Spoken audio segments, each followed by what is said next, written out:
dès le départ, les dés sont pipés. Comment vous pouvez accepter qu'il y ait une élection ou dans les casernes où vous n'avez pas de représentants? Mais ils le savaient, ils sont partis quand même. Donc je ne peux pas, moi, m'aligner sur quelqu'un qui va dire...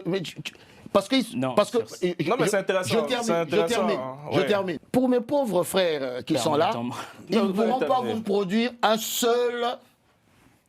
un truc, ne serait-ce que... Voilà. Parce que c'est le même scénario qu'on voit un peu en Côte d'Ivoire. Il y a une partie de l'opposition, surtout ceux qui ont participé. Lucien, je pense que vous avez observé un peu, nous on a fait de nombreuses émissions ici. Il disait, si vous aviez participé aux élections avec nous, si vous nous avez soutenus, cela ne serait pas arrivé. L'opposition qui n'a pas participé, qui a fait le boycott actif, comme vous l'évoquez, il disait, bon, on vous avait déjà prévenu.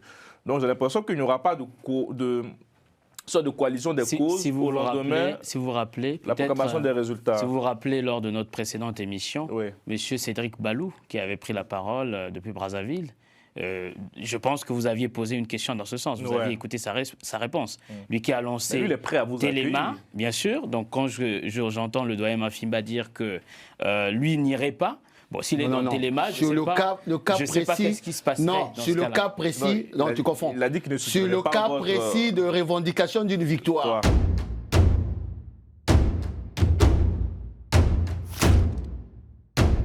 Bonsoir à tous. Le président congolais candidat à sa réélection avait appelé ses compatriotes à se lever tôt ce dimanche pour une participation qu'il voulait massive. Ils étaient donc plus de 2,5 millions d'électeurs à être appelés aux urnes pour ce scrutin uninominal à deux tours. Est-ce que les Congolais ont répondu présent à cet appel? C'est le sujet de notre émission du jour en compagnie de Guy Mafimba. Bonsoir. Bonsoir, acteur politique, représentant de l'ancien ministre Okobi Salissa. André Okobi Salissa. Voilà. Bonsoir Antoine Okongo. Bonsoir Carly. Lucien Mbou, bonsoir. Bonsoir Carly. Éditorialiste, professeur d'économie. Bonsoir Urbain, pardon. Je ne sais pas pourquoi il dit Bonsoir Urbain. Et vous êtes le coordonnateur Europe de la campagne de Destin Gavé. Ça tombe bien. Quelles sont les nouvelles que vous avez aujourd'hui? Alors, les nouvelles par rapport à notre QG ou sinon nos QG, nos équipes de campagne, nous avons timidement des nouvelles puisque les moyens de communication que nous avions prévus malheureusement n'ont pas fonctionné comme nous l'espérions. Et donc, à ce jour, je vous dirais que les équipes ont travaillé comme il se devait. Elles se sont déployées sur l'ensemble du territoire national comme nous avions prévu. Et à des endroits où on n'a pas pu trouver des représentants dans les bureaux de vote, par exemple, on a bâti une stratégie à la dernière minute avec les deux autres candidats, Dave Mafoula et monsieur, donc le candidat Mabio Mavongo-Ndinga, pour faire en sorte que là où on serait moins présent, où on n'aurait pas la possibilité de trouver des représentants à la dernière minute, bon, eux pouvaient combler, donc on s'est réparti un peu la tâche. Donc on peut dire que actuellement, nos équipes sont au Congo. Mais en termes de mobilisation, quel bilan vous tirez de la journée d'hier? Est-ce que les Congolais se sont rendus aux urnes selon les informations que vous avez pu avoir? Alors, selon les informations que nous avons ce jour, on dirait que la mobilisation a été très mitigée. Et elle a été un peu variable en fonction des endroits. Par exemple, à Brazzaville, nous avons constaté qu'il y avait un peu moins de mobilisation que, par exemple, ailleurs dans le pays. Par exemple, à Pointe-Noire, il y a eu un peu de tiédeur, mais en termes de pourcentage, on va dire qu'il y a eu un peu plus de mobilisation à Pointe-Noire qu'à Brazzaville, en termes de vote. Et puis, aussi à Dolisie, on a vu que les jeunes étaient très motivés. Et d'ailleurs, voilà, nous avons reçu des très bonnes nouvelles jusqu'à l'instant où je venais. Voilà, pour Pointe-Noire, Brazzaville. Donc on va dire que globalement, ce qui nous a plus interpellé en termes de participation, c'est la ville de Kinkala, où il y a eu une très faible participation par rapport au reste des localités, là où nous avons eu des nouvelles réelles.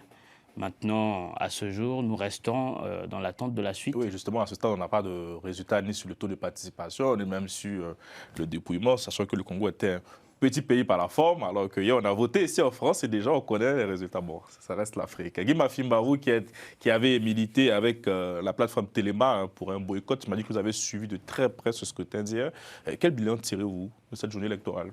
Déjà une satisfaction pour dire... pour remercier le peuple congolais qui, plus ou moins, tous ceux qui ont appelé pas au boycott, mais au boycott actif, pour montrer à M. Denis Sassou Nguesso, à ceux qui l'ont accompagné dans ce... Moi, je dirais même que c'est un habit de langage de parler d'élection dans notre pays. Ce n'est pas une élection. Vous savez, le contraste que nous avons, c'est ce que nous avons vu ici comme élection. dans la forme et dans le fond. Donc, d'emblée, je dis satisfaction. Secondo, je suis malheureux pour mon pays. Malheureux pourquoi? Parce que vous voyez, quelqu'un qui appelle, qui a intitulé son programme il faut accélérer le développement, et on coupe Internet. C'est-à-dire qu'il n'a pas compris que l'ère numérique, nous sommes à l'ère numérique, et que le développement, en plein 21e siècle, c'est le numérique. Vous voyez le déphasage par rapport à ça. Donc, rien que ça, je dis, je suis malheureux pour le pays. Toujours dans la forme, je suis au regret de constater que moi-même, j'ai été victime à 8000 km de la désorganisation. Parce que le nom de M. Guy Mafimba, les faits sont là, a été retrouvé parmi les potentiels candidats à l'élection présidentielle à Evo. Voyez-vous que, donc, sur la forme, ça pose un problème énorme. Et tout au long de l'émission, nous reviendrons. Donc, sur la mobilisation, nous sommes heureux parce que le peuple a écouté, mais ce qui est important pour nous, là, c'est le politique qui vous parle, c'est la perspective politique que nous donnons aux 90% des Congolais qui ne sont pas partis voter. Je parle de 90% parce qu'on peut extrapoler. L'électorat congolais se concentre sur 3 villes. Brazzaville, Pointe-Noire, Dolisie. Malgré le fait que ça a été coupé, vous savez, je suis dans l'informatique avec les VSAT et on avait des amis qui avaient des puces du côté de la RDC. Ça, beaucoup de gens ne savaient pas ça.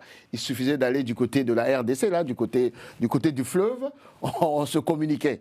Et on avait mis avec Téléma et Cédric Balou, pas mal de gens. Que j'ai pas pu réussir à joindre depuis hier. Voilà, mais malheureusement ils sont coupés, mais ils ne pouvaient pas non plus discuter avec la puce de la RDC. Donc on a recueilli un certain nombre d'informations en termes de mobilisation, on a recueilli un certain nombre de vidéos qui vont sortir d'ici là, et par rapport à cela, pas de mobilisation, il y a pratiquement 90% des Congolais qui ne sont pas partis, en extrapolant, et ça rejoint ce que je disais la dernière fois. L'opposition aujourd'hui, c'est 90% des Congolais qui ne sont pas partis.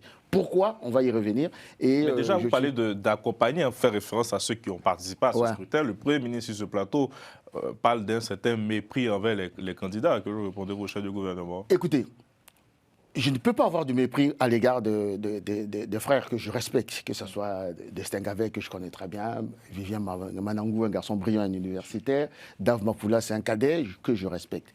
Mais le mépris peut être perçu par ceux-là, parce que tout simplement, le béaba même de l'organisation d'une élection n'était pas réuni. Je viens de vous dire une chose simple. On coupe Internet. Si ceux qui organisent des élections savent pertinemment que la paix est garantie, la sécurité est garantie, pourquoi couper Internet? Même mieux, comment voulez-vous que quelqu'un qui a 8000 km retrouve son nom sur un tableau récapitulatif des candidats? Ça veut dire que, en termes d'organisation, et vous verrez, lui il vous dira, Urbain, la désorganisation. Nous avons eu des vidéos où on vous dit que jusqu'à 10 heures, il n'y avait pas des bulletins des candidats dans les urnes. Il y a des endroits où on vous dit que jusqu'à 11 heures, rien n'était ouvert. Il y a des gens qui vous disent que jusqu'à, je ne sais pas, 14 heures, je ne sais pas où je partais voter. Donc, toutes ces conditionnalités, ce que j'avais appelé à l'époque les prérequis pour une organisation, qui n'étaient pas réunis. Et les autres, nos jeunes frères, le savaient. On leur avait dit que les prérequis ne sont pas réunis. Le mieux serait, si les conditions ne sont pas réunies, les conditions minimales. Mais les gars, si vous participez à une telle élection, vous allez être des accompagnateurs. Ce d'autant plus que je termine sur cette phrase. Demain, là, parce que j'ai appris que c'est demain qu'ils vont proclamer les résultats. Ah, c'est une info que vous nous donnez. Je vous donne l'information. C'est demain soir qu'ils vont proclamer les résultats. J'espère que ça ne sera pas à 3 h du matin, parce qu'ils ont l'habitude. Ils vont déclarer Denis Sassou Nguesso vainqueur à, je ne sais pas, 95%. Mais eux, ils auront quoi pour nous dire que... Ils vont dire quoi? On a triché? Non, vous n'avez pas triché, vous n'avez participé à cela. Donc vous êtes... Vous faites référence aux candidats qui ont participé. Mais bien sûr, vous êtes co-responsable de cette forfaiture qui met le pays dans une situation assez assez dramatique. J'y reviens. Même sur ces réseaux sociaux, un destin gravé qui déjà met en avant ses résultats. Et j'ai même vu dans un papier qu'on nous annonce qu'il est aussi deuxième derrière le président. Bon, enfin, vous nous direz plus d'infos tout à l'heure, Antoine. Le bilan de la journée. Je pense que la journée s'est plutôt passée dans la tranquillité, le calme. C'est le plus important pour une démocratie jeune comme la nôtre. Et aujourd'hui, oui, jeune comme la nôtre, dans la mesure où je vous rappelle quand même que nous avons accédé à l'indépendance en 1960. La République a été proclamée en 1958. Et donc, par rapport aux plus vieilles démocraties, nous sommes une jeune démocratie, une jeune république. Juste pour m'en tenir à cela. Ensuite, s'agissant des élections dans leur globalité, notamment de la coupure d'Internet, je pense que c'est quelque chose de plutôt normal et de plutôt acceptable dans un pays comme un autre. Dans la mesure où aujourd'hui nous sommes en proie, notamment avec l'ère numérique, à toutes sortes de problématiques que nos pays n'ont jamais rencontrées auparavant, qui sont par exemple la fake news, ou la propagation de tout type d'informations pouvant notamment déstabiliser nos institutions ou notamment la population. Je prendrai juste aujourd'hui notamment du réseau social TikTok que nos amis gabonais ont bloqué il n'y a pas très longtemps. Vous avez reçu d'ailleurs des membres de la présidence venus expliquer les raisons de ce blocage-là des réseaux sociaux. Et donc, combien de fois encore, pendant des élections aussi cruciales que la présidentielle, aujourd'hui, un réseau social comme TikTok, couplé à l'IA, peut engendrer des grandes problématiques comme la viralité de certaines vidéos mensongères qu'il faudrait rappeler, ou encore certaines informations pas avérées, ou des informations tout simplement fabriquées pour faire basculer d'un côté ou d'un autre les résultats ou inciter la population, tandis que normalement, il ne doit plus avoir de campagne électorale théoriquement. Et donc, par rapport à tout ça, c'était tout à fait normal de couper Internet aujourd'hui, et d'autant plus que nous ne sommes pas le seul pays, comme je l'ai dit, j'ai parlé du Gabon précédemment, mais il y a également des démocraties qui ont prévu dans leurs textes législatifs... Non, le Gabon n'avait pas coupé. Non, mais je parle de certains pays, je ne sais pas... Le Gabon n'avait pas coupé. Oui, mais je ne parle pas du fait d'avoir coupé Internet, je parle du fait d'avoir coupé certains réseaux sociaux. Mais pour revenir à mon propos, par rapport aux autres démocraties, notamment les plus connues et les plus anciennes, je donnerai par exemple l'exemple uniquement de l'Inde. C'est l'un des pays où il y a le plus de coupures Internet. C'est une réalité, c'est documenté. Et ils le font et ils le disent ouvertement et ils l'assument, c'est pour éviter toute déstabilisation de notre État, notamment pendant des élections. C'est logique, c'est normal. Aujourd'hui, comme je le dis, nos populations sont appelés à voter, et sont appelés à voter dans le calme, la tranquillité, surtout d'une certaine sérénité d'esprit.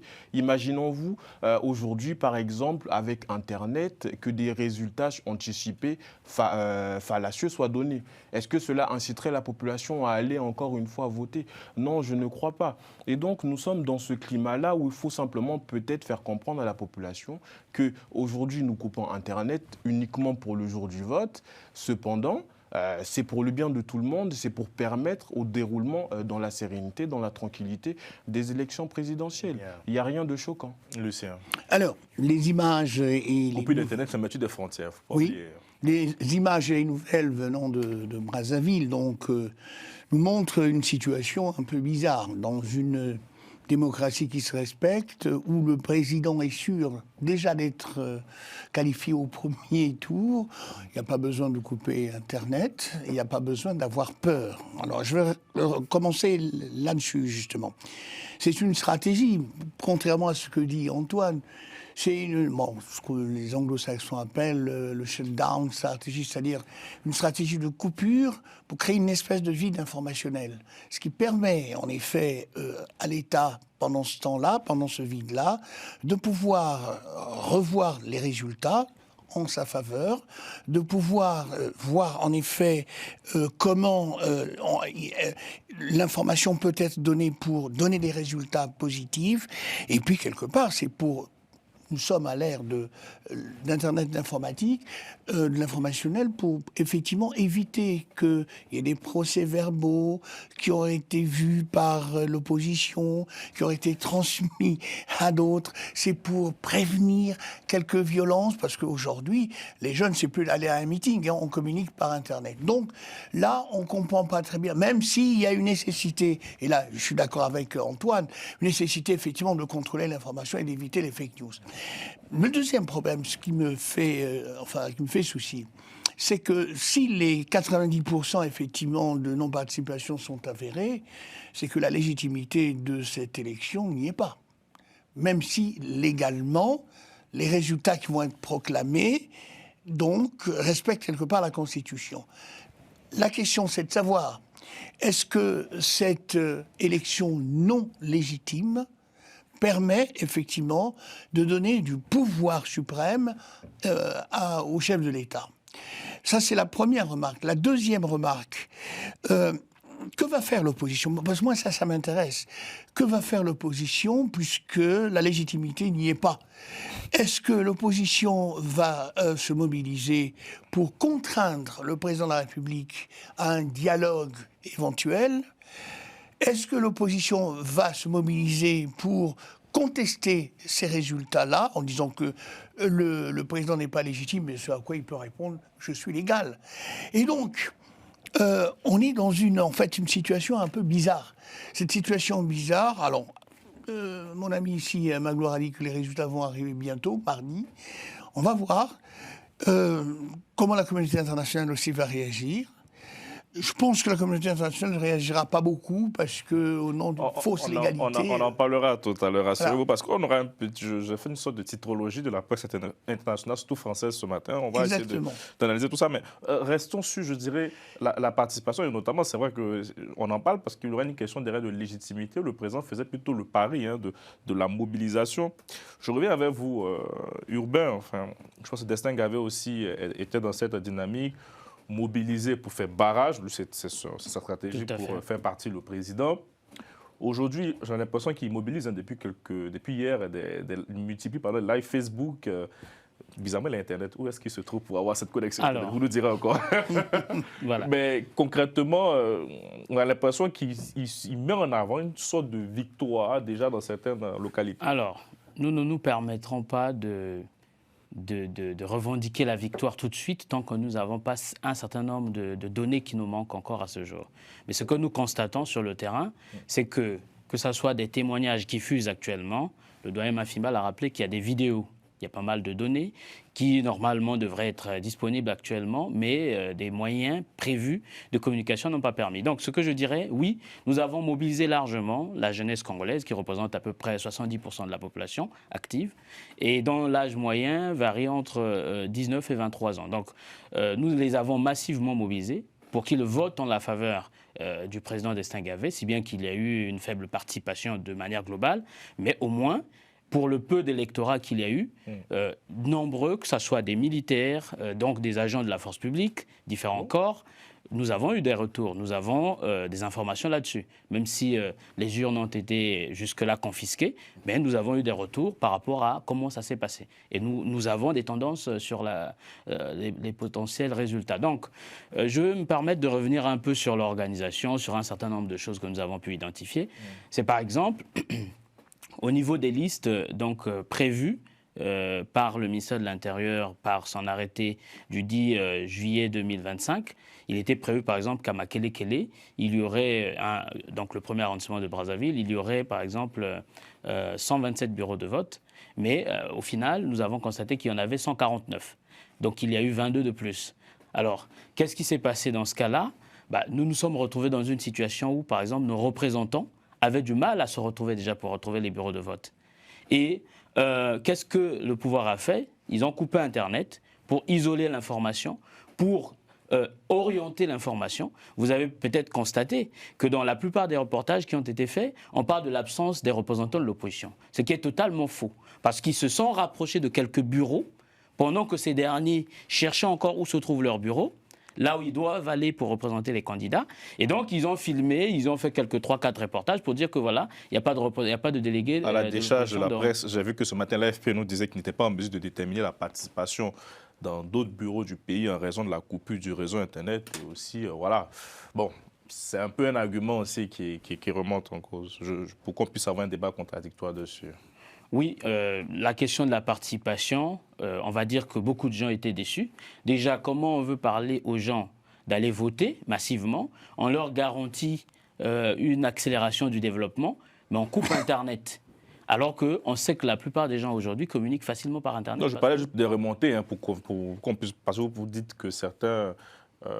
dans certains organes de presse, on mentionnait le fait qu'il n'y ait pas de représentants de l'opposition. Tout à fait, mais donc, la presse locale. Locale. La presse locale. Sinon, la presse internationale. Je parle de la presse locale qui a fait des reportages, par exemple des chaînes comme Vox TV, que nous remercions, qui nous a quand même donné quelques images de ce qui s'est passé là-bas, mais on constate que vous avez des représentants dans chaque bureau de vote ou pas?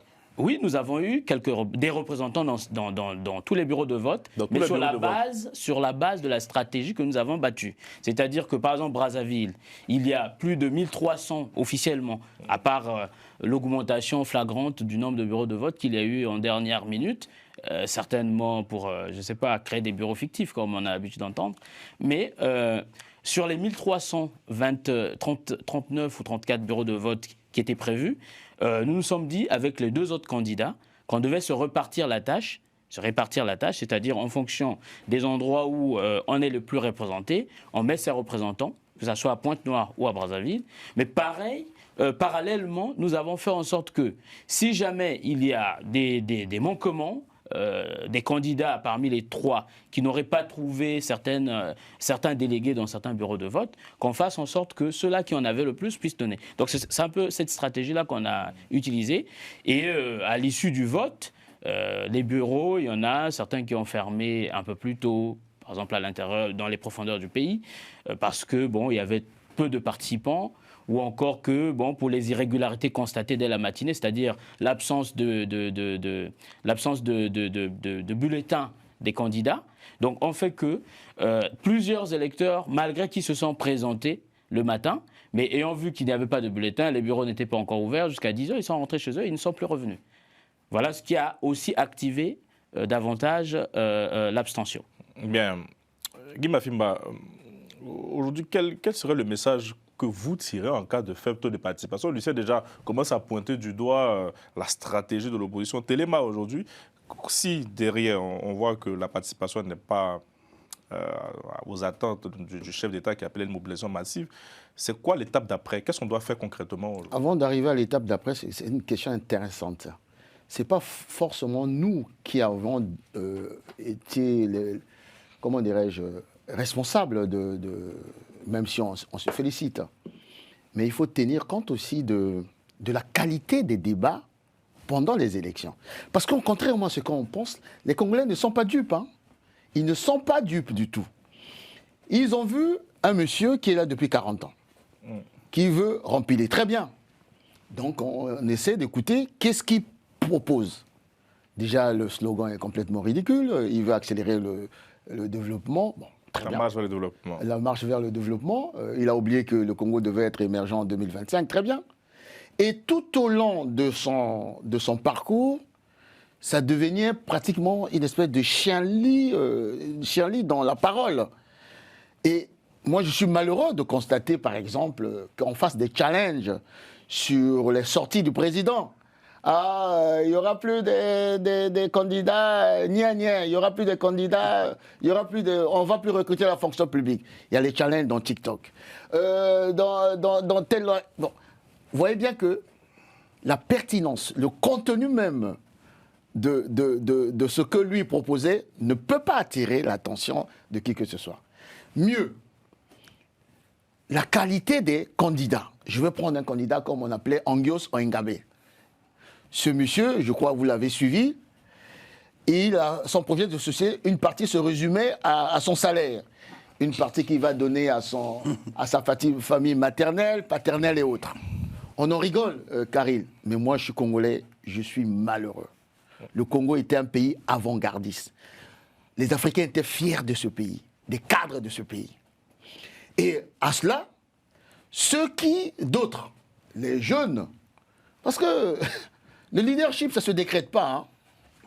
Moi, je veux bien qu'ils me disent que Mais j'ai vu le meeting. Je n'ai pas vu un meeting où un des candidats de l'opposition a rassemblé plus de 10 000 personnes. 5 000 même. Je n'ai pas vu. Mais lorsqu'on compare à d'autres candidatures que nous avons eues, tu prendras la parole. Donc tout ça ne peut pas susciter, tant du côté du pouvoir que du côté de l'opposition, à ce que les Congolais aillent. Mais non, nous qui avons demandé à ce qu'on dise, c'est pas qu'on fait l'impasse. On dit, nous avons un argument qui s'appelle la légitimité. Parce qu'il faut faire le distinguo entre la légalité et la légitimité. Et si vous vous prononcez contre ce refus d'aller à cette mascarade, à cette mise en scène, comment nous pouvons capitaliser ça? C'est là où maintenant, je reviens à votre questionnement qui est tout à fait pertinent. Oui, j'avais dit ici, lorsque j'étais en train de faire la catégorisation de l'opposition, aujourd'hui, effectivement, Tati Mabiala ils sont disqualifiés. Je crains fort que ceux qui l'ont accompagné aussi soient disqualifiés aux yeux des Congolais. Et je dis les 90% là, nous allons leur dire quelque chose de simple. Messieurs, mesdames, les jeunes, il n'y a plus rien à espérer de ce pouvoir. Qu'est-ce qu'il faut faire? On va se retrouver pour contester la légitimité de ce monsieur-là. Il y a deux alternatives. Première alternative. Vous savez, lorsque Denis Sassou Nguesso, à la fin de son meeting au boulevard, dit que chez moi, il y a des voleurs à la rigueur. Il y a des voleurs, il y a des corrupteurs, il y a des corrompus. Monsieur Caril, vous savez, je suis chrétien par ma tradition. J'ai comme eu l'impression que c'était une confession de Denis Sassou Nguesso. J'ai comme eu l'impression que Denis Sassou Nguesso demandait de l'aide. Pourquoi je le dis? Il a fait le 13 mars 2026.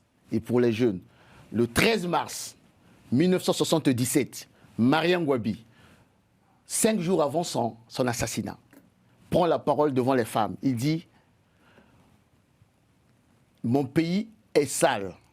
Je vais plutôt lire ce que Marien Ngouabi avait dit. Il avait dit « Lorsque votre pays est sale et qu'il manque de paix durable et d'unité, vous ne pouvez le laver que par votre sang. » 5 jours après, il a été assassiné. Ça a été comme une parole christique. Lorsque j'entends Denis Sassou Nguesso, le 13 mars 2026, demander pratiquement l'aide aux Congolais en face pour dire « Mais je suis entouré des voleurs autour de moi ». Et j'ai dit ici que Denis Sassou Nguesso était devenu l'assurance vie des écuries au pouvoir. Vous avez vu comment, pendant toute la campagne, la bagarre entre la vague bleue et la vague rouge. Je suis convaincu d'une chose, qu'aujourd'hui, par rapport à les 90%, nous avons deux propositions à faire. J'ai dit dans une chaîne concurrente, il faut sauver le soldat Sassou. Mais les moins politiques ne m'ont pas compris. Mais une manière de dire à Sassou que, mais monsieur Denis Sassou Nguesso, vous allez vous auto-désigner là mardi. Très bien. Mais sachez une chose. Vous avez une chose à faire. Ce que nous vous proposons. Libérer les prisonniers politiques. Première chose. Organisons un dialogue inclusif. Deuxième chose. Et allons à une transition réparatrice. Ce n'est que de cette manière-là que nous allons sauver le Congo. L'autre alternative, ça sera quoi? Le 17 mars, là, je termine par cette phrase. Les ministres des Finances vont se retrouver à Paris ici, devant le Trésor français. Le Congo va être plongé dans une crise financière et économique quasi sans précédent. Le Congo est en banqueroute. Monsieur Caril, ceux qui nous écoutent, les jeunes que vous avez vus là, juste après la meeting, commencent à casser. Parce qu'il faut voler Ils risqueront de piller ce pays-là de fond en comble. Parce que une jeunesse qui n'a plus de perspective, d'autant plus qu'on leur a dit qu'ils n'ont plus de perspective, ce pays-là va se retrouver dans une implosion.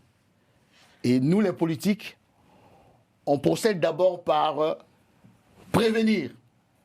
Si la prévention ne marche pas, il faut guérir le mal congolais qui est profond. Voilà un peu on va analyser un peu les combats. Je vais rester à vous deux. Excusez-moi, Lucien et Antoine. Mais pendant que vous parlez tout à l'heure, quelque chose m'est venu à l'esprit. D'abord, il y a une première bataille. Je fais référence encore à votre candidat parce que pour le moment, c'est lui que je vois sur les réseaux sociaux se mobiliser, faire des lives un peu sur ces résultats de ces élections. Si demain, vous l'avez dit sur ce plateau, les résultats ne correspondent pas à ce qui sont proclamés, vous allez enclencher, j'imagine, des procédures, notamment peut-être même des manifestations aussi derrière.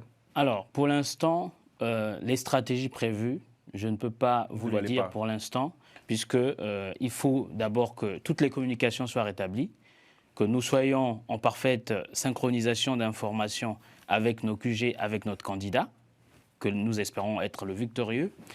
Mais je vais revenir d'abord, si vous me permettez. Je vais rester dessus d'abord avec vous. Pourquoi? Parce que ça me permet de poser une question aussi à mon doyen Mafimba, qui aussi a sa trajectoire. Est-ce que demain, s'il y a une cause défendue par Destin Gavé qui appelle à un soutien pour revendiquer sa victoire, est-ce que vous ne serez pas le soutenir? Mais pourquoi je ne peux pas parler de victoire de Destin Gavé? Je prends un exemple simple. Les militaires ont voté les premiers le 12. En off, j'ai demandé à mon jeune frère, est-ce que vous connaissez les destinations des urnes? Ils ne connaissent pas. Rien que le vote des militaires, ils ont déjà un paquet, comment on dit ça? Un paquet de comment je peux dire ça, comment on dit ça, de bulletins pour basculer de gauche comme à droite. Ça, c'est la première chose. Ça veut dire quoi? Ça veut dire que dès le départ, les dés sont pipés. Comment vous pouvez accepter qu'il y ait une élection ou dans les casernes où vous n'avez pas de représentants? Mais ils le savaient, ils sont partis quand même. Donc je ne peux pas, moi, m'aligner sur quelqu'un qui va dire... parce que c'est intéressant. Je termine. Vous savez, en 2016, pourquoi nous disions que nous avons gagné? Que ça soit à 8%. Parce que nous avions des procès-verbaux pratiquement de 70% des deux villes, Brazzaville et Pointe-Noire. Raison pour laquelle, en comptabilisant ces procès-verbaux, nous avons pu déterminer que Mokoko et Parfait Kolela étaient au deuxième tour. Mais alors, pour mes pauvres frères qui sont là, ils ne pourront pas vous produire un seul... un truc, ne serait-ce que... Voilà. Parce que c'est le même scénario qu'on voit un peu en Côte d'Ivoire. Il y a une partie de l'opposition, surtout ceux qui ont participé, Lucien, je pense que vous avez observé un peu, nous on a fait de nombreuses émissions ici, il disait, si vous aviez participé aux élections avec nous, si vous nous avez soutenus, cela ne serait pas arrivé. L'opposition qui n'a pas participé, qui a fait le boycott actif, comme vous l'évoquez, il disait, bon, vous avez déjà prévenu. Donc j'ai l'impression qu'il n'y aura pas sorte de coalition des causes au lendemain, si vous vous rappelez, la proclamation des résultats. Si vous vous rappelez, lors de notre précédente émission, M. Cédric Balou, qui avait pris la parole depuis Brazzaville, je pense que vous aviez posé une question dans ce sens. Vous aviez écouté sa réponse. Lui qui a lancé Téléma, bien sûr. Donc quand j'entends le doyen Mafimba dire que lui n'irait pas, bon, s'il est dans le Téléma, je ne sais pas qu'est-ce qui se passerait. Non, sur le cas précis, non, tu confonds. Il a dit qu'il ne sur le cas précis de revendication d'une victoire. Oui. Parce que quand vous parlez de victoire, pour vous, pour moi, vous amusez la galerie. Ok. Arrêtez d'amuser la galerie. Je vais vous répondre. Par rapport à la présence. Mokoko, lorsqu'il parlait de victoire, la présence dans les bureaux de vote. Urbain, lorsque Mokoko revendiquait sa victoire, il mettait en place, il disait, regardez ce qui s'est passé à Pointe-Noire lors de ma mobilisation. Lorsque je vois qu'avec ces 3000 personnes ou ces 2000 personnes, arrêtez, il faut être sérieux. Je vous explique ceci. Il faut être sérieux. La réalité, c'est quoi? Voilà. La réalité, c'est que contrairement à ce que tous ceux-là qui ne sont pas allés à l'élection pensent que nous n'avons pas eu la capacité de mettre les représentants, donc les délégués de candidats, dans les bureaux de vote, par exemple pendant le vote des militaires, se sont trompés. Parce que déjà le vote des militaires s'est déroulé, s'il faut prendre seulement le cas de Dolizy et Pointe-Noire, Dolizy, il n'y a eu que 3 bureaux de vote pour l'ensemble des militaires qui sont même à l'intérieur du département du Niari. À Pointe-Noire, il n'y en a eu que 17. Nous avons tous ces gens-là. Nous avons eu des procès-verbaux. Sauf que la seule chose qui nous a été dit là-bas, par exemple, si je prends le cas de Dolizy, c'est qu'ils nous ont dit, écoutez, on ne peut pas compiler les résultats. On peut pas dépouiller les résultats maintenant. Pourquoi on ne peut pas dépouiller? Parce qu'ils ont reçu l'ordre du ministère de l'Intérieur leur interdisant de dépouiller les résultats. Comment vous avez dépouillé nous avons eu nous avons eu des rapports, on va dire, des rapports, parce qu'ils ont refusé de dépouiller. Parce que c'était mais le rapport, quel est le contenu du rapport si on dépouille? Le contenu du rapport, c'est que nous avons vu la participation. Qu'est-ce qu'on a bâti comme stratégie? À l'extérieur des bureaux de vote. Le rapport de votre bordereau, c'est quoi? Parce que dans un rapport, il y a le nombre d'inscrits, celui qui a voté pour X, Y, Z. C'est ça un rapport, un bordereau. C'est ce que je voudrais vous dire. Vous avez quoi comme bordereau? Sur le rapport que nous avons eu, par exemple, de ce que moi j'ai eu comme information de Dolizy, il y a, par exemple, eu la participation des militaires qui étaient en mission dans le département du Niari, qui n'étaient pas inscrits sur la liste électorale, par exemple. Scientifique. Non, allez-y, terminez. Scientifique, je parle du bordereau. Le nombre d'inscrits. Mais X a voté pour Gavet, Y a voté. C'est ça ce qu'on appelle un bordereau. Donc vous ne connaissez pas ce bordereau. Comment voulez-vous que je vous donne ces types d'informations? Donc vous n'avez pas de bordereau. Il n'y a pas eu de dépouillement. Ben voilà. On parle ici d'un rapport sur le déroulement. Vous avez parlé de la présence des délégués dans le bureau. Non. Donc je voudrais juste revenir sur un fait. Parce que M. Mafimba nous dit ici que tant qu'il n'y a pas eu 10 000 personnes à nos meetings, donc le président Gavet ne peut pas gagner. Mais moi, je dirais que c'est faux. Parce que, déjà, d'un point de vue discours politique, les jeunes ont adhéré massivement à ce discours politique, même les vieux, partout où on en est passé. Dans le cadre de la campagne électorale, quel est l'un des candidats, des 7, qui a parcouru le plus de territoire au niveau national? C'est le président Destin Gavet. Vous avez vu les images. Il est le seul qui a fait le maximum de localités du pays pour pouvoir délivrer son message. Parce que sinon, en fait, je dois donner en même temps des paroles à vos autres camarades de l'opposition qui ont participé. Donc, on voit pas. Je voudrais juste dire ici que, pour l'instant, la stratégie post-électorale, moi, personnellement, je ne peux pas vous dire quoi que ce soit sur cette stratégie-là. Très bien. Non, mais c'était une question qui m'est venue pendant la réflexion de ce débat. Restons maintenant sur le déroulé de cette élection. Comme je disais, on va essayer d'analyser le traitement médiatique occidental, surtout français. Pour moi, c'est très intéressant. Le Monde, par exemple, a titré au Congo, Denis Sassou Nguesso, si Moustapha peut m'envoyer l'image, au Congo, Denis Sassou Nguesso, l'empereur qui ne veut pas quitter son trône. L'humanité au Congo, le vieux dictateur Denis Sassou Nguesso, 42 ans au pouvoir, devait être élu avec le soutien de la France. Le Point, Denis Sassou Nguesso apporte la paix, pour le reste, on laisse Dieu au contrôle. La jeunesse congolaise entre ferveur et résignation. Lucien, que vous inspire cette revue de presse des médias français? Elle est dans son rôle, elle constate cette revue de presse que le président de la République, que j'ai défini comme étant une espèce d'antonomase, tient le Congo de façon très ferme depuis 40 ans. Le président de la République, contrairement à ce que l'opposition pense de lui, il n'a peut-être pas de très grands diplômes, il n'est peut-être pas très instruit comme tente à le présenter effectivement ce certain nombre de l'opposition, mais c'est le plus rusé des hommes politiques depuis quasiment une quarantaine d'années. L'empereur qui ne veut pas quitter. Alors, l'empereur qui ne veut pas quitter effectivement son trône, d'ailleurs le mot empereur a été donné par le président Ouattara, le Côte d'Ivoire. Alors, si je vais beaucoup plus loin, allons-y toujours dans l'espèce de moquerie, le président de la République a toujours été présenté comme une mouquinto. Une mouquinto dans la langue congolaise, ça veut dire une femme, avec tout ce que cela charrie comme d'aspect négatif. Pourquoi je mets en avant cet aspect-là? Cet aspect a permis, en fait, ou a favorisé une espèce de manque d'attention de la part des oppositions. Alors, deuxièmement, je vais répondre à mon ami, puis je reviendrai sur l'aspect médiatique. Mais oui, Magloire, il n'y a pas besoin de parler, effectivement, d'avoir un discours politique vis-à-vis de la jeunesse. Puis cette jeunesse, en fait, n'a pas été éduquée politiquement, ni par la majorité, ni par les oppositions. Pour moi, c'est une variable muette, la jeunesse. Elle existe physiquement, bien sûr, parce qu'elle a des problèmes d'emploi, problèmes de logement, etc. Mais la responsabilité, c'est quand même le pouvoir qui est là depuis 40 ans. L'opposition n'a rien à voir avec l'éducation de cette jeunesse. C'est la responsabilité du pouvoir, elle est là, d'accord, très bien. Mais sauf que vous, en tant que membre de l'opposition, et là je m'adresse à vous, en tant que membre de l'opposition, vous n'apportez aucune réponse par rapport à cette jeunesse-là pour essayer de l'éduquer.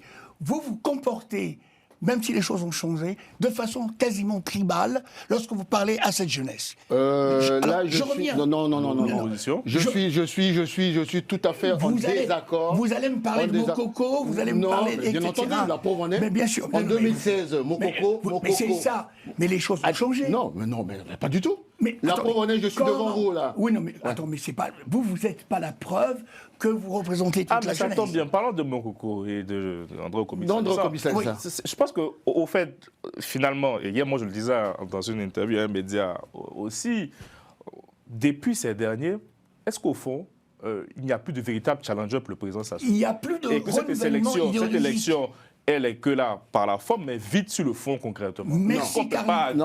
Merci Carly. Est-ce que les Congolais n'attendent pas encore, comme il se définit, c'est le Moïse congolais? Non, pas du tout. Mais je peux répondre. Allez-y, Lucien, vous avez la parole. Oui, je vais donner la parole. Parce que depuis l'embastillement à tort de Mokoko, on a l'impression qu'une partie de l'opposition est en panne sur le plan d'un modèle politique, un modèle de réflexion de leadership. Et comme Mokoko et M. Okoumissa sont en prison, que ce sont en fait les éléments importants, je ne dis pas non, les éléments importants, on a l'impression que l'opposition, en fait, j'utilise son mot, utilise Mokoko et Okoumissa comme une assurance vie théorique et intellectuelle et idéologique. Mon ami Lucien, je partage cet avis pour cette partie de l'opposition là, oui. Et pour cette partie de l'opposition. Et donc, du coup, il n'y a pas de renouvellement du paradigme théorique et politique de l'opposition. Mon ami alors, on Lucien, se contente de dire « Ah, mais Sassou ». Non, moi, je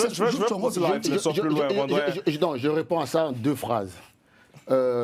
Tu caricatures un peu. Oui, il y a eu Mokoko et Okombi en 2016. Mais on a oublié qu'on est là.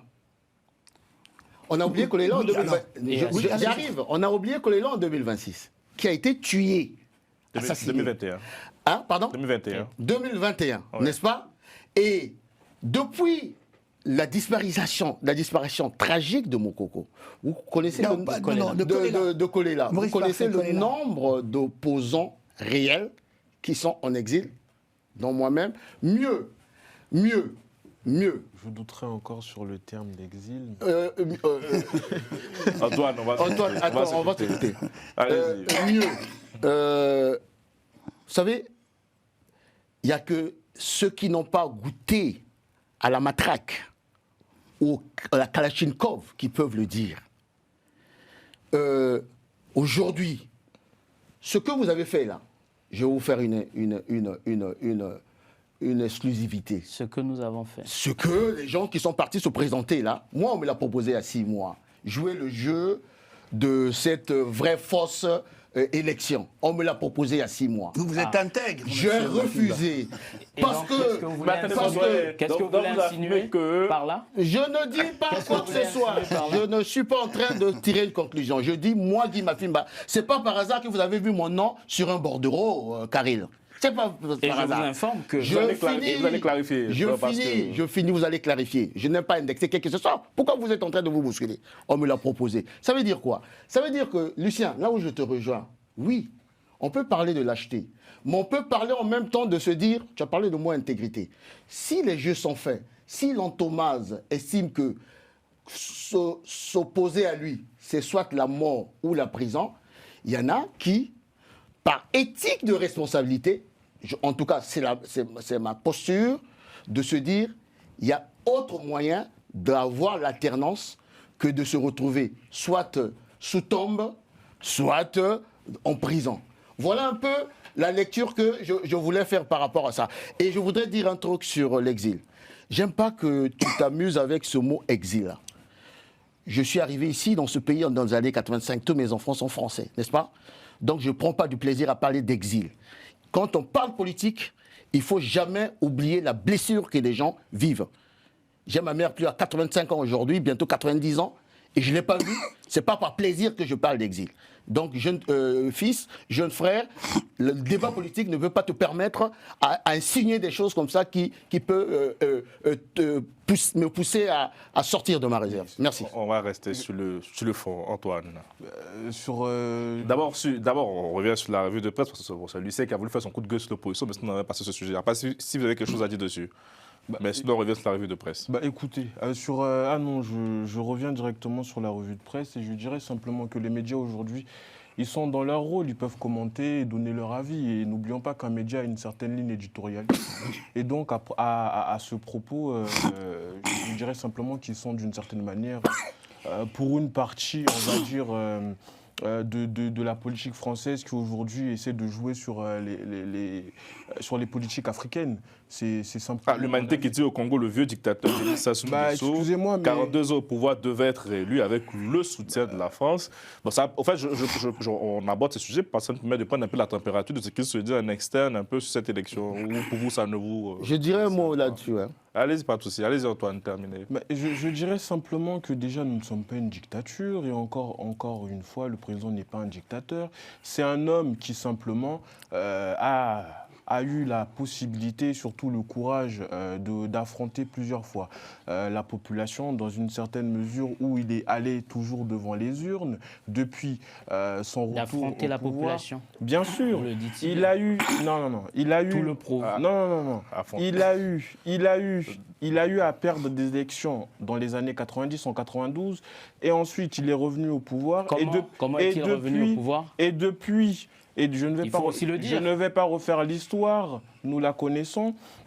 Et depuis notamment son retour au pouvoir, le président a toujours eu à cœur de se mettre devant la population et de présenter un bilan. Il l'a fait en 2002, en 2009, en 2016, en 2021 et aujourd'hui, il le fait encore. Espérons qu'il va gagner, mais nous ne sommes absolument pas dans une dictature ou autre. C'est un homme. Mais vous, en tant que jeune Congolais, quand vous voyez c'est une de ces médias, que ça vous fait tout simplement, je suis encore une fois tout simplement effaré dans la mesure où ce n'est pas notre président qu'ils insultent. Ce n'est pas les institutions de la République qu'ils insultent, c'est simplement notre pays de manière globale. Pour eux, nous sommes un petit pays qui n'a pas d'importance et qui est simplement au banc des pays du concert des nations, tout simplement. C'est comme ça que je le perçois en tant que Congolais, je le prends dans ma chair et pour moi, c'est une insulte. Urbain. Je dirais que s'il faut rebondir par rapport à ces revues de presse, je dirais que ces médias n'ont fait qu'une continuité de la lecture sur l'histoire du pays, sur le parcours de ce candidat-là, le président sortant Denis Sassou Nguesso, puisque ces médias-là, aujourd'hui, savent très bien l'histoire du Congo, peut-être beaucoup mieux, je suppose, mieux que mon frère ici présent. Donc, s'ils ont utilisé ces termes, c'est sur la base de ce que dit le pouvoir humain. Lui, il vient de parler de démocratie. Mais si c'est une dictature, pourquoi vous êtes allé aux élections alors? Lorsqu'on est dans une démocratie, il y a un certain nombre de règles à respecter. Mais pourquoi vous allez aux élections si c'est une dictature, si nous ne sommes pas une république? Monsieur Mafimba a parlé de mobilisation. Dans la Constitution, il est prévu que normalement, une loi organique devait être prise pour définir les conditions de remboursement, par exemple des frais de campagne liés aux candidats qui auraient eu plus de 10% des suffrages exprimés à l'élection présidentielle. Par exemple, de limiter les dépenses de campagne. Nous avons exigé cela depuis fort longtemps. Pourquoi la Constitution a été adoptée par les mécanismes qu'on connaît depuis 2015, mais jusqu'aujourd'hui, cette loi n'existe pas. Vous avez vu l'outrance de la mobilisation du côté du pouvoir sortant, les moyens qu'ils ont pu déployer, c'est à coups de milliards leur campagne électorale. Mais d'où sort cet argent-là? On a vu qui autour du président de la République? Des gens qui sont soupçonnés d'avoir volé, détourné de l'argent public, à qui on a même assigné des mandats d'arrêt internationaux ou un mandat d'arrêt international, mais il est là dans l'équipe de campagne du président de la République. Vous avez quelqu'un... Répondez à la question d'Antoine lorsqu'il vous dit que si ce n'est pas une dictature, si c'est une dictature, pourquoi participer à cette élection alors? Alors, moi, le terme dictature, peut-être qu'il faut peut-être savoir le qualifier, mais en termes de méthode, je dirais plutôt en termes de méthode qu'applique le pouvoir sortant pour cette élection, ou même pour les Congolais. Là, il a dit le président a l'habitude d'affronter les Congolais. Moi, je pense ça dans un sens dénoté. Voilà, au sens propre du terme. Voilà, je vais dire que l'affrontement vis-à-vis des Congolais, ce n'est pas des slogans qu'il a eu à lancer. C'est référence, je pense, au suffrage universel. Le président de la République lui-même vient dénoncer le fait qu'il y a 6 milliards de bourses d'étudiants qui disparaît, donc qui est volé tous les ans, alors que le même ministre de l'enseignement supérieur est toujours là. Lorsque le doyen Mafimba l'a rappelé ici, à son dernier meeting à Brazzaville, il a parlé de la honte pour les voleurs. Un président de la République qui est le président du Conseil supérieur de la magistrature du pays, qui est le chef suprême des armées, il va juste attribuer la honte à des voleurs qui détruisent le pays, qui ont bloqué l'avenir du pays. Mais je pense que c'est se moquer des Congolais. C'est pourquoi les jeunes Congolais, si bien que, oui, par la différence des moyens qu'il y a eu par rapport à la visibilité du pouvoir, ou même pour répondre à mon doyen Mafimba, la stratégie de 2016 qui était de faire campagne ensemble, des campagnes groupées entre différents opposants, ça avait permis de mobiliser plus de foule. Mais là, vous avez un candidat qui est seul. Ben, il a fait de son mieux de mobiliser, si c'est 3 000, 4 000 personnes, mais je vous assure que le dernier meeting à Pointe-Noire, on a frôlé les 5 000 personnes. Donc ça, c'est pas rien pour un candidat de l'opposition qui est seul. Il fait la référence au fait que lui, il a refusé, le doyen Amour a refusé certaines offres de la part de certaines offices. Oui, mais vous avez aussi été approché dans ce sens. Non. Nous n'avons pas été approchés dans ce sens. Et nous nous sommes préparés pour cette élection depuis la tenue de notre premier congrès ordinaire en décembre 2024. Alors. Dès le congrès, nous avions choisi notre candidat. Le candidat avait accepté d'être candidat. Et nous avons travaillé pour mobiliser les ressources nécessaires nous permettant d'avoir déjà notre quotient électoral de 25 millions de francs CFA. Et pire encore, mieux encore, je vais dire, les moyens pour la campagne électorale. Mais je vais me permettre juste de revenir sur un point que j'avais déjà énuméré ici, sur les dés sans piper d'avance. Je ne pense pas que les dés soient pipés d'avance davantage de manière désastreuse en 2026 qu'en 2016, il y a 10 ans. Je le dis parce que la Constitution avait été contestée, mais cette même Constitution les avait convoqués. Son article 68 avait convoqué le corps électoral. Les contestataires de cette époque avaient participé à cette élection. Les frais de caution électorale avaient été multipliés par 5. Ça, c'était déjà mais des signes ça revient à ma question derrière, parce que l'engouement de... Est-ce que vous me direz que donc votre candidat a la même aura, mais je dirais, que quelqu'un comme M. Mokoko ou André Kobi-Salissa? Alors, en termes d'aura, je ne dirais pas qu'ils sont comparables au jour d'aujourd'hui. Pourquoi? Parce que le général Jean-Marie Michel Mokoko, un homme intègre, vous balayez aussi, là on parle de président Sassou, mais si vous balayez aussi la presse, on parle souvent de 6 petits opposants, 6 petits candidats. Bon, ça, on a l'impression que ce n'est pas les mêmes éléments de langage qu'il y avait en 2016. C'est un élément de langage c'est pour pouvoir minimiser ces candidats, parce que de un, vous devez le savoir, il y a un aspect qui est majeur. C'est pour ça que j'ai dit je ne peux pas me permettre de comparer le général Mokoko au président Gavé. Pourquoi? Parce que le général Mokoko, c'est un général d'armée. C'est un homme, un militaire. Donc, par sa posture militaire, qui on a en face? En face, on a un militaire. Donc, déjà, rien que ça fait du général Mokoko un homme qui est différent du président Gavé. Maintenant, sur le parcours politique, le général Mokoko a posé des actes forts dans ce pays qui ont permis l'arrivée de l'alternance démocratique en 1992. Donc, en cela, je peux dire qu'au jour d'aujourd'hui, le président Gavé... la capacité de mobilisation, si aujourd'hui, enfin, l'abstention, certes, serait un échec pour le président, mais aussi pour tous ceux qui ont tenté de mobiliser, donc les candidats qui participent, ça, il faut... Je vais vous dire un truc, je vais vous révéler un fait que j'ai reçu juste ce matin, un audio, quelqu'un qui a reçu de m'envoyer un témoignage. Qu'est-ce qui se passe? Le pouvoir sortant, malgré les milliards qu'ils n'arrivent pas à donner pour payer les bourses des étudiants, qu'ils ont déboursé pour cette campagne, malgré ce miroir qu'ils ont fait, cet effet miroir qu'ils ont fait pour la mobilisation, dans les urnes, ils n'ont rien eu. À Doulizy, par exemple, je viens d'avoir des retours comme quoi on proposait aux jeunes des billets de 10 000 francs CFA pour aller voter pour le candidat du pouvoir. Et d'ailleurs, au-delà même du candidat du pouvoir, est-ce que cette opposition, Lucien a fait un coup de gueule assez intéressant, cette opposition n'a pas réussi même à mobiliser les Congolais, ne serait-ce que pour aller aux urnes. Enfin, on se dirige vers ça aujourd'hui. Ça, c'est une réalité. Certes, le président sera illégitime, si on peut le dire, en termes de mobilisation, d'abstention. Mais ceux qui sont partis n'ont pas été capables. N'ont pas été capables de mobiliser au fond. Donc, contrairement au collectif de la classe politique. Nous avons mobilisé sur la base des ressources que nous pouvions disposer. Qu'est-ce qu'ils ont mis en place comme stratégie, le pouvoir sortant? Ils ont mis en place la stratégie de l'achat des consciences, tant pour les mobilisations que pour le jury. Les Congolais étant matures, si vous me permettez, oui. Vous me donnez au moins ce fait qu'ils soient matures, les Congolais. Bien sûr qu'ils sont matures. Et s'ils avaient vraiment envie de changement, ne serait-ce parce qu'on dit rien ne peut arrêter un peuple quand il y a la volonté.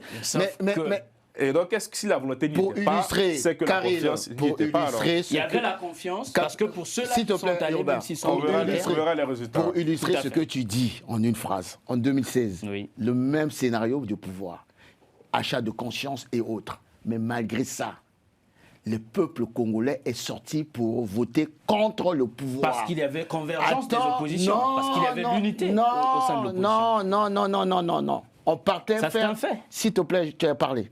On partait faire les campagnes de manière individuelle. Non. Nous avons tous vu des images, certaines images. Mais tu es terrible, toi. Tu confonds, tu confonds ce qui s'est passé pendant la... Il y a eu des alliances. S'il Tout te ça, ça plaît. fait partie des... Attends. Ok. Ouais, Bon. je voudrais revenir à... Non, je termine juste en une phrase. Tu embrouilles. Modalité, rapidement, vous allez pas pour Alors, terminer l'émission. rapidement, Oui. Carline, vous avez posé la Vous question de la avez presse. balayé mon débat Oui. avec votre coup de gueule. mais Vous bon. avez posé la je reviens, désolé, vous avez posé la question effectivement de l'intervention de la presse. Mais elle n'a rien à faire, excusez-moi d'être insolent, M. Carlyle, la presse française n'en a rien à faire effectivement de ce qui se passe au Congo. Pourquoi? Elle est là, effectivement, uniquement là, pour dire, voilà, il y a un tyran. Mais avant les élections, il y a plein de choses qui se passent au Congo. Et pourquoi on n'en parle pas dans la presse française? La raison est la suivante. Il y a une diplomatie de la carte de visite du président Sassou et des réseaux qui fait que tous les médias quasiment français ici sont aux ordres. Alors, Et donc, mais Lucien, il faut aller au bout. Oui. Si toute la presse s'amuse à donner ce genre de titre, ça veut dire quoi concrètement? Alors concrètement, enfin, on La amuse, presse française surtout. amuse les populations. Je suis... Ah non, mais faut dire. Moi j'entends souvent le thème d'alliés gênants et tout. Ouais. C'est un peu le Et même ça peut concept. être allié Écoute, gênant, je pense que peut-être, oui. je pense que le curseur de mon ami Lucien est resté dans les années 2016. Parce que Pas du tout. cette presse française, effectivement, dithyrambique, malgré toutes les violences de Sassou, aujourd'hui est de plus en plus violente, sinon indifférente. Mais une indifférence qui montre le fait que celui-là, c'est une canaille. Le jour où il lui est arrivé quoi que ce soit, on ne bougera pas. Ça me fait penser à quoi? À l'époque de Mobutu. Mais elle s'en fout, la presse. Non, ils s'en fout pas. Le curseur est en train de changer de cette presse française. mais pas pour Parce la qu'ils sont en train... Et exemple, Laurent Gbagbo en 2010. Ben voilà. Ils sont en train de préparer... Moi, je fais le même parcours de la presse française. Même des journaux comme Le Figaro qui bouffent, passez-moi le terme. C'est ce que j'ai dit. Hein. Mais qui aujourd'hui prennent de la distance. Prennent de la distance. Pourquoi? Parce que ça prépare l'opinion généralement dans ce sens-là.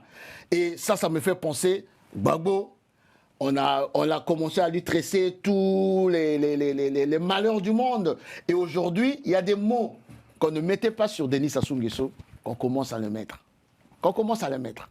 J'ai même entendu un éditorialiste qui parlera du boucher de Brazzaville. Oui, mais ce sont des mots, ça sont des concepts. Mafimba, ce sont des concepts. La vérité, la réalité, c'est le business. Oui, D'accord. Mais le Et la France, tant que son business mais Lucien, tient... mais du coup, vous dites que ce que la presse fait aujourd'hui n'est pas suivi par la diplomatie française. Tout à fait. C'est pas un signal. Ok. Bien sûr. Et bon, C'est ma question. je Exactement. suis en Vous avez désaccord. votre réponse. Je suis en désaccord parce que j'ai toujours compris une chose. La presse française prépare l'opinion, prépare les décideurs à prendre une décision. Et le cas de Gbagbo était flagrant. C'était flagrant. Lorsque on a commencé à émettre des sémantiques les plus brutaux, et le jour qu'on a... c'est normal qu'on aille le chercher parce que c'était un boucher. Mais qu'on aille Gbagbo le chercher... n'a pas l'expérience, je veux dire, en termes de brutalité. De brutalité, de puissance politique que Sassou. C'est ça. C'est ça, Il y a une justement. différence. Il était tout jeune, Gbagbo. Oui, mais... En termes de vie politique. Non, mais au-delà du fait, on sent qu'il y a une sorte de bascule aussi dans certains qualificatifs de certains médias. Bon, moi, j'ai l'habitude de recevoir un certain Ben Navarro qui à chaque fois fait son confessionnal un peu, je dirais, je le salue au passage qui nous regarde, qui montre un peu comment on se tiraillait au sein des rédactions françaises sur le positionnement de... Tout à fait. Nous, on fait des émissions sur la RDC ici, vous voyez que c'est encore très pénible pour ces médias de vraiment prendre position comme nous le faisons Exactement, ici. exactement. Donc pour moi, je me dis que si toute la presse s'amuse à sortir ce genre de titres... Même TV5. Bon, tu sais, le correspondant de TV5, c'est un jeune frère que je connais. Je ne rentre pas dans les détails. J'ai vu son reportage de TV5. Il a validé le fait que, écoutez, personne n'est venu à la... Et il ne s'est même pas arrangé. Et le même TV5, en 2016, s'arrangeait à aller prendre ce qui était en défaveur de l'opposition. Mais là, cette fois-ci, quasiment en faveur en termes d'abstention. TV5. Alors que TV5, pour être arrosé... Et surtout, si on revient encore sur le cas de M. Jean-Marie Michel Okoko et M. Salissant, il y a certains journalistes encore dans leur papier qui n'hésitent pas à revenir sur le fait qu'ils sont emprisonnés, donc qui décrédibilisent un peu les élections. Donc pour dire qu'au fond, les deux derniers dinosaures qui restent en tant qu'opposants, restent ces deux-là. Enfin, je regarde mon ami Hubert, même si il y a un déficit. Il n'a pas l'air très joyeux. Il y a un déficit de Marc Perelman qui avait en face de lui le porte-parole et qui... Mais mon cher ami, qui a dit la même chose. Si dans la politique, on ne peut pas avoir ce qu'on appelle la fidélité, arrête de faire la politique. Non, mais je n'ai pas dit ça. Moi, Guy, ma fille, je ne peux pas oublier que... Je ne peux pas te laisser me le dire ça. Ben voilà. Ben non, c'est pas possible. Ben voilà. Alors que toi, tu parles de déficit de pensée. Non, alors, ces deux personnalités, pas des moindres, aujourd'hui sont en prison. Et j'attaque pas M. Mokoko et M. Non, parce que tu as parlé de défaite de la pensée, non. Pour moi, nous sommes dans la trajectoire. Non, pour moi, ce sont des hommes de ces hommes qui aiment la ternance, qui ont tenu pour la ternance. Mais reconnais que depuis qu'ils sont embastillés, on a l'impression que les oppositions sont... Tu as là le représentant de Okombi. Oui, alors, on va voir mécaniquement... Donc ça veut dire qu'il n'y a pas de défaite de la pensée. Mais est-ce qu'on doit un peu mobiliser comme ça? Je vous donne rendez-vous d'ici demain. Ce que je dirais pour terminer, c'est que je vais remercier l'ensemble de nos compatriotes congolais qui ont pu voter massivement pour le candidat Mélène Destin-Gavé Elengo. Oui, massivement, parce que pour le candidat Mélène Destin-Gavé Elengo, si bien qu'ils n'ont pas, en termes de nombre, il n'y a pas eu une très grande participation, comme nous l'espérions certainement, mais en termes de vote, ils ont accordé, le minimum de gens qui sont allés voter ont massivement accordé leur faveur, sinon leur choix au président Destin Gavé. Dans les prochains jours, vous espérez nous espérons être victorieux à l'issue de ce processus électoral. Merci. En tout cas, c'est avec plaisir qu'on vous accueillera pour parler de ces résultats. Merci beaucoup, messieurs. Merci à Moustapha Kanté, à Romain Kikodemek à la réalisation. Je précise qu'on a réussi cette émission en l'absence de résultats, que ce soit le taux de participation. Donc, au cas où vous la regarderez en différé. Bonne soirée.